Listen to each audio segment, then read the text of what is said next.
Good morning, and welcome to the Brenda Perryman Show right here on TV 33, WHPR, Comcast 90 in Detroit and Oakland County, and all over the world, courtesy of the World Wide Web at www.tv33whpr.com. And boy, do I have a great show for you today. Just a great show. Our second half will be dealing with sickle cell. And I'm very excited to talk about that because you know that is an epidemic. Well, I won't say an epidemic, but it's a scourge on the African American community.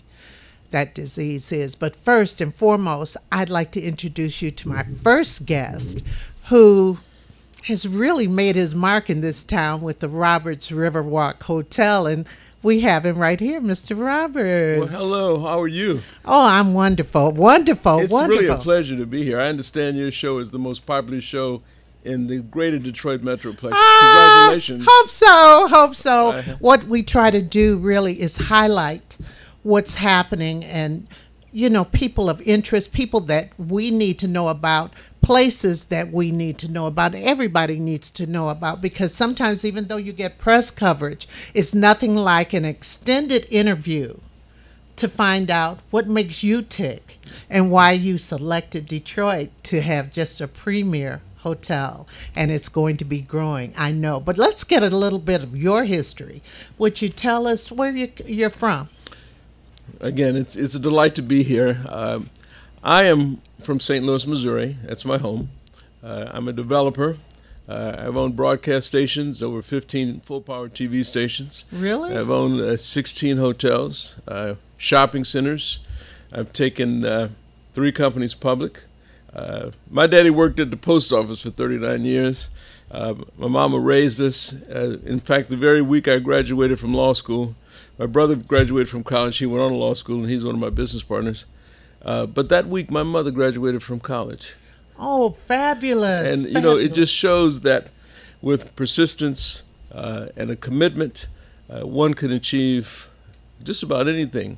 Well, they say persistence keeps. So if you keep it, you can go as high as you'd like. Well, certainly you can understand the motivation behind my family with parents who are really solid. I mean, my dad, as I said, worked at the post office for 39 years, so we weren't rich, we weren't poor, we just never had any money. If you know that. I know about that. I'm sure a few folks watching know. We know about that, but we still make it. Absolutely right. And I remember we owned 3 city blocks in downtown St. Louis at one time, and one of them was a hotel that wouldn't let blacks deliver the mail to the front door. The other one was the Orpheum Theater. And it's an interesting story. When my mama was a little girl, they didn't let her in because she's African American. Eventually, they let our African American folks sit in the nosebleed section, way up high. Well, because I bought that theater, today my mama can sit wherever she wants. All right. Bravo. Yeah. Bravo. Now, what started this real estate thing that you have, or buying or acquiring businesses? Well, when I finished law school, where did you go? St. Louis University School of Law. I'm very familiar with that. Are you? Excellent. Well, when all of my friends were moving to the suburbs, I moved 2 blocks from the projects, and I lived there for 10 years, and I ran for the city council there, and was elected in my 20s, the youngest member of the city council at the time. And while I was there, I mean, I didn't have any money yet, and the council didn't pay very much back in those days. But I took my resources and started buying property in my own neighborhood.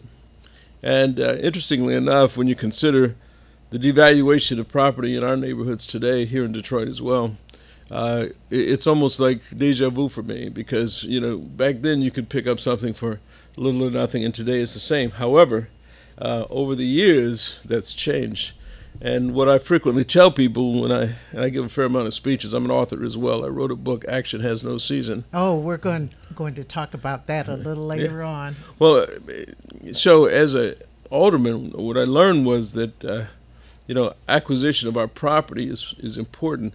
I used to see grandmothers working really, as an alderman, as a councilman. I used to see and hear the stories of the grandmoms and parents who who work so hard day and night, 40 hours plus overtime and extra jobs to get those homes paid for, only to find that their kids or grandkids are walking away. And it's terrible because the same neighborhoods that were so popular back then that went down are now being regentrified. Yes. And we're beginning to see the recovery of those properties, but unfortunately it's not the heirs of the ancestors who actually originally built the homes. We're seeing a lot of that in Detroit also. Yes, and that's my point. It's once again it's a microcosm reflecting a macrocosm throughout the United States, I might add. So Detroit, you shouldn't feel alone in this problem, but it is a challenge. It's an opportunity, and for people like me, I'm a capitalist. I've built several businesses. I've employed over 11,000 people in my life, and still going at it. Wow.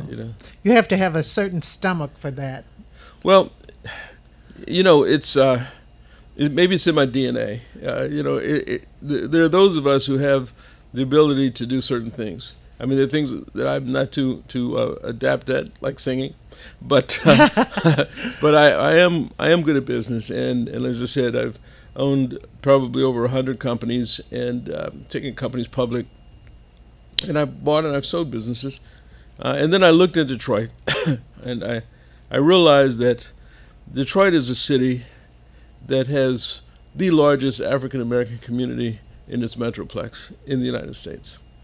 And that if I were to make an investment here and to create a first-class, top-drawer business, that I believed that our community would support it. Absolutely, absolutely. Well, I've been to the Roberts Riverwalk Hotel. How did you select that hotel? The hotel selected me. It was formerly an Omni Hotel, and I bought a hotel from the regional vice president of Omni. They were giving up on Detroit. They actually boarded up the building and moved out. The regional vice president of Omni said, "Look, Mike, this may be something you might be interested in adding to your portfolio." So I flew here before they boarded it up. And I just felt an attraction. Sometimes we have the capability of learn things, which is empirical knowledge. But then there's instinct. And we have to learn to be in touch with our instinct. Right. And as we grow, and trust it. And that's what I mean by being in touch with it. So that you can take your instinct and sometimes you can apply both the instinct and the empirical knowledge together and win. There are times when it may make sense on paper, but it doesn't work. There are times when it doesn't make sense on paper and it works. We also call that vision, don't we? Yeah. So if we look at it from a standpoint of when I came to town, I saw the potential, I understood the demographics, and I recognized what I could do as a person. If a big company like Omni would say, "We can't make it here, what makes you think you can make it here?" Well, it's an interesting query, but from my perspective, it's an opportunity. Well, that was a beautiful, would they call that a boutique hotel? It is a boutique hotel, and that's one of the reasons why we branded it as a Roberts Riverwalk Hotel and not went out to get one of the franchises. Back when Mr. Hilton started and Mr. Marriott started, they started with a little inn on the side of a road. So maybe 50 years or 100 years from now, we can create a brand ourselves. Why not? If African American young people are going to succeed, they must have images that they emulate. And without those images and examples, they really don't know any different. In today's world, I was speaking on to CNN the other day describing some of the challenges in Ferguson, Missouri, St. Louis, where we had Michael Brown shot. And, I said that if the images for our young people are to be millionaires or successful is either you have to have a ball in your hand, you have to have a microphone and you rap, or you what I call an illegal pharmacist, if you know what I mean by that. Of course. But for us to change that mindset, we have to allow for our success stories and our positive images to be out front and to emulate. So I remember someone saying to me, well, Mike, you have Roberts Broadcasting and Roberts this and Roberts that. What is that, some kind of an ego problem? I looked at him and I said, it's not an ego problem, but yours is an envy problem. Because you would not say that to Mr. Ford. Right. You wouldn't say Absolutely. That to Mr. Franklin. You wouldn't say that to Mr. Rockefeller, Mr. Mellon, or Mr. Vanderbilt.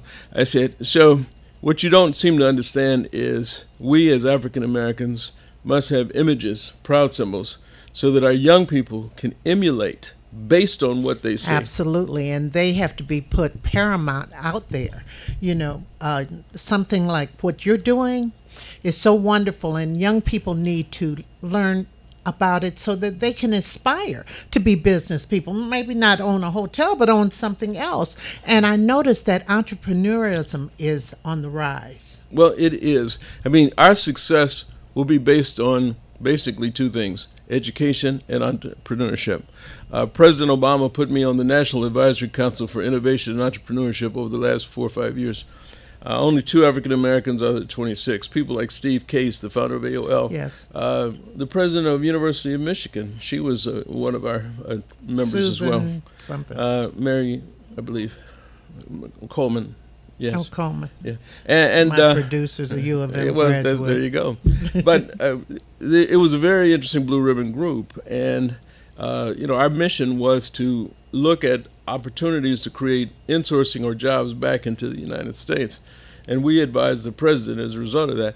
So, to your point, in order for us to make a difference, in my opinion, we have to have our people educated as much as possible, and our folks need to understand the value of entrepreneurship. You see, everybody has a dream. Yes. But the first thing you have to do if you have a dream? What? You've got to wake up. Absolutely. You just can't sleep on it. But then you have to sit up, stand up, and then prosecute it. Every day when you wake up, you give it 86,400 seconds.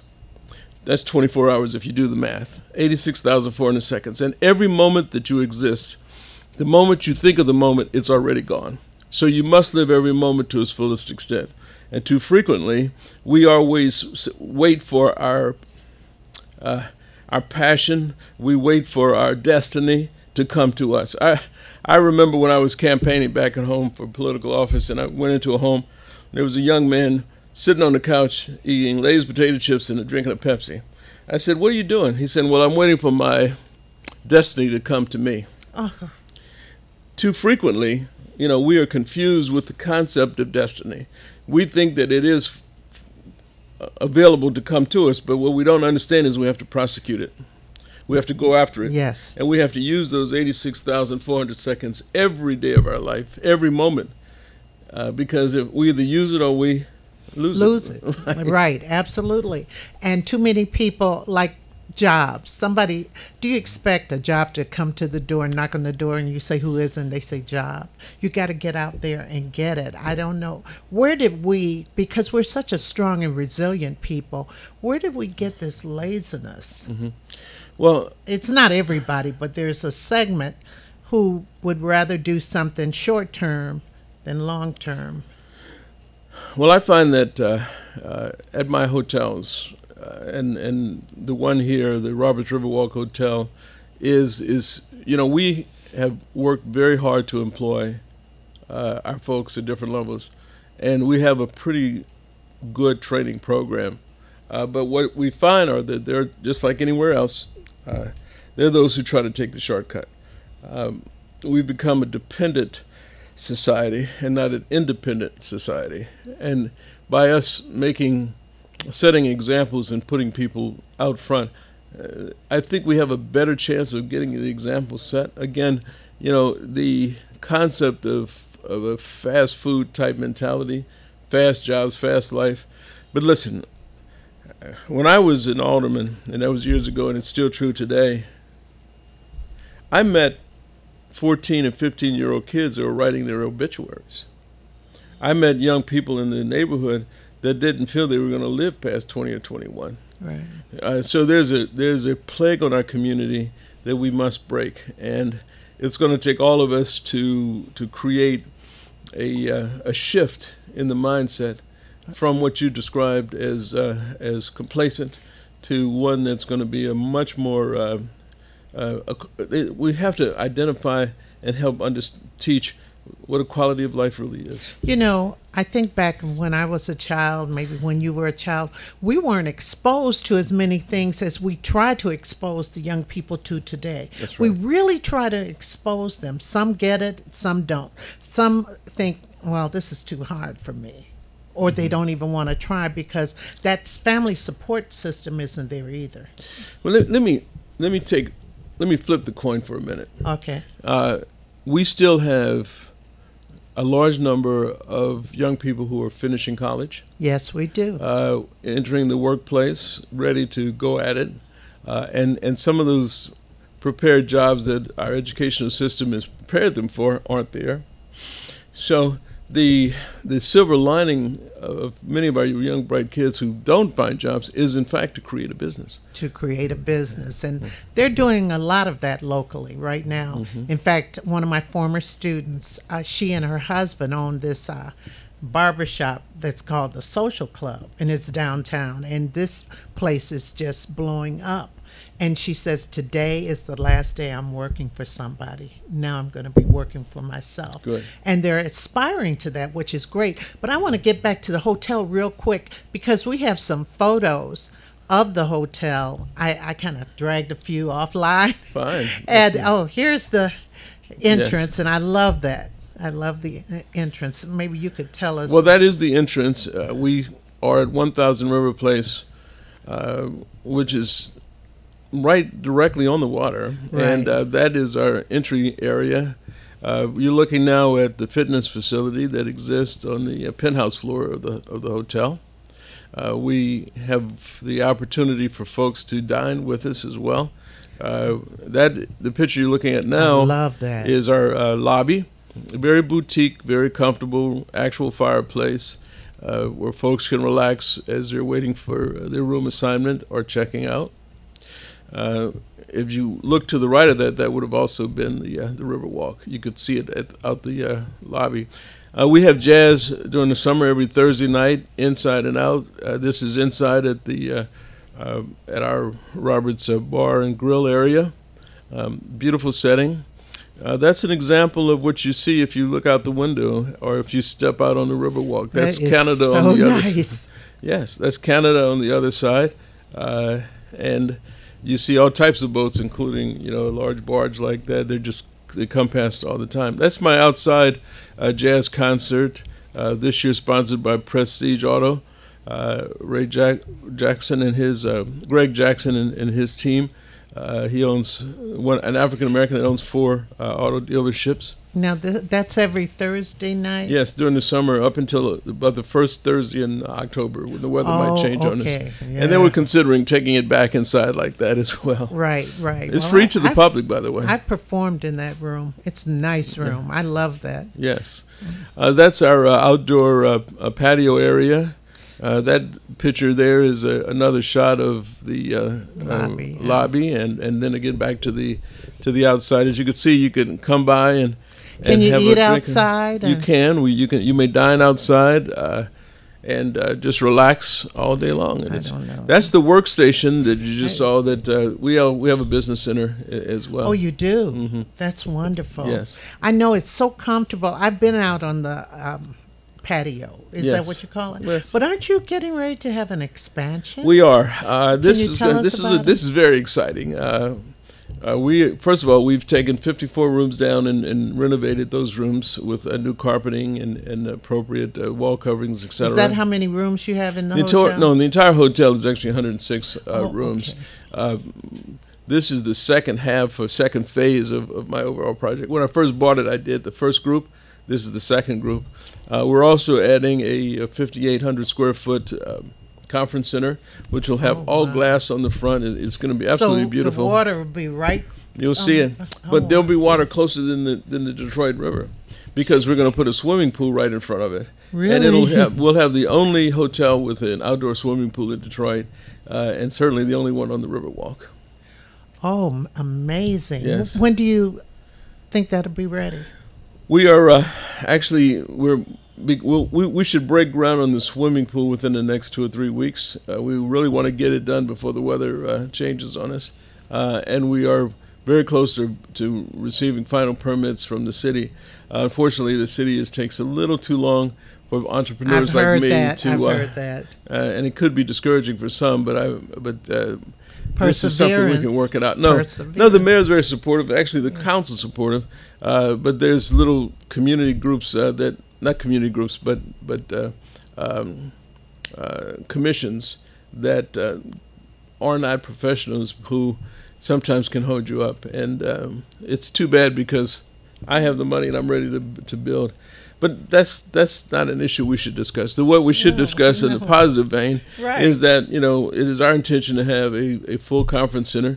We are of the top 3 best locations for weddings in this area. Yes. We have so many people who come for family reunions and weddings and special events and birthday parties, bar mitzvahs, bat mitzvahs. I mean, you name it, we're there to support. We have a great and wonderful culinary department. The food is excellent. The food is excellent. Well, I've had it before. I've been there to several meetings and everything, and I just wish you all the best. Now, let's talk about your book. What is the title again? Action Has No Season: The Strategies and Secrets of Gaining Wealth and Authority. And the concept of action goes back to that 86,400 seconds. What I say in the book frequently, and it's a book that I wrote to provide these concepts that we need to know that I learned over the years. I always ask people, what would your life be like if you could eliminate the fear of failure? And as we'll let that sink in, but we'll break it down in 2 words. First word, fear. Fear is just a mental construct. It is. It's not the wind blowing or grass growing or water. It is in your mind. When you were born, you were actually born perfect. You had no fear.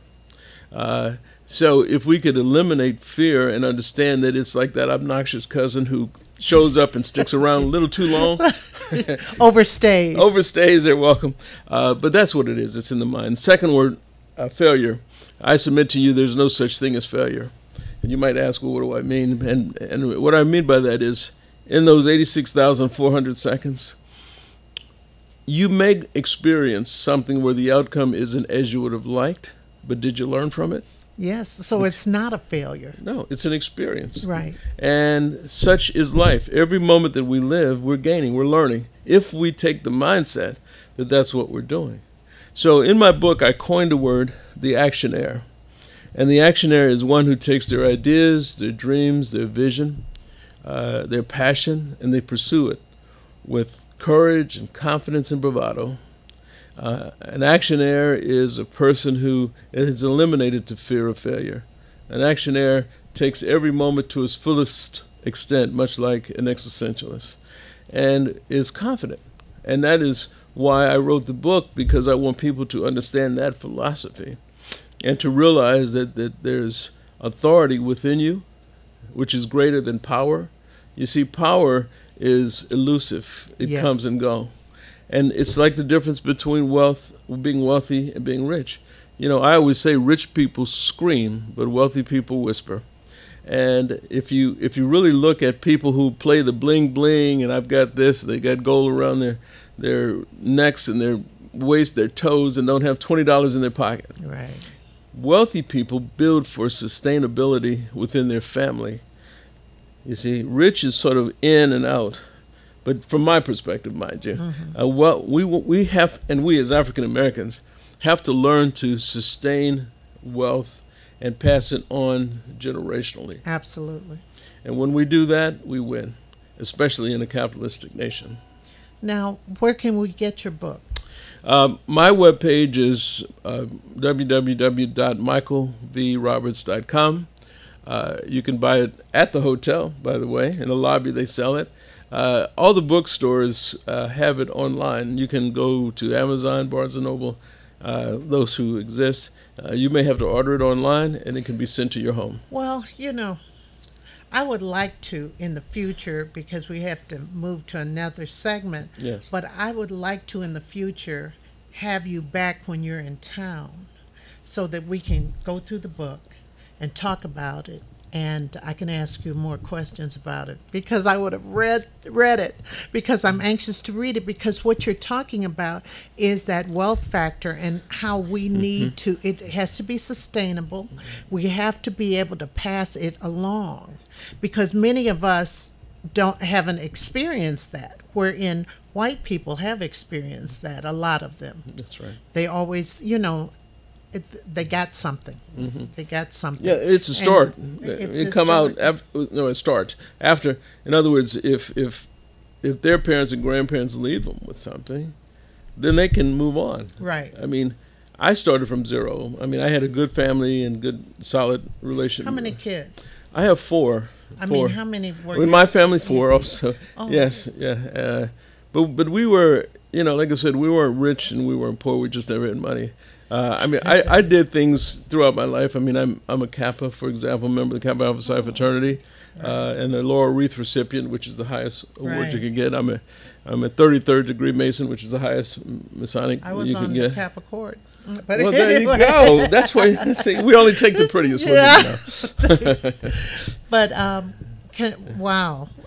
You have been recognized, and I know that you're going to be continued to be recognized in Herald, and your children are all lawyers, right? That's correct. That's amazing. Well, like I always tell people, don't judge me on, the millions I've made. Really, judge me on how I raise my babies. And I have two that are married, one with two children, one with one getting married in later this year, and it's just nice to see that form of legacy. Absolutely. And that's, to me, more important than anything, and that is, are we raising our children to be productive citizens in this society, be able to sustain their lifestyle, and be able to give them the type of encouragement that is needed and the example that's are set in order for them to become, great citizens and become I've better always in said, this country. as you raise your children, you're raising your grandchildren, because well put. Yes. Yeah, that's the way it is, because what they've learned will be handed down. That's right. Yes. So thank you, Michael Roberts. Well, thank you. Really appreciate you, and I would like to, I'm going to set that up so I'll have your book here so I could show it and we can talk about it more in depth, because people need to know. Well, it was really a pleasure visiting with you this morning, and I must say that your topics are so on point and so needed by our community, and I just hope that you continue to express yourself through your poetry and through your prose, I'm sure, and through your lovely smile. I mean, it's just, you're just engaging. All right. Thank you so much. So thank you. Everybody will be back in just a moment. All right. Thank you. So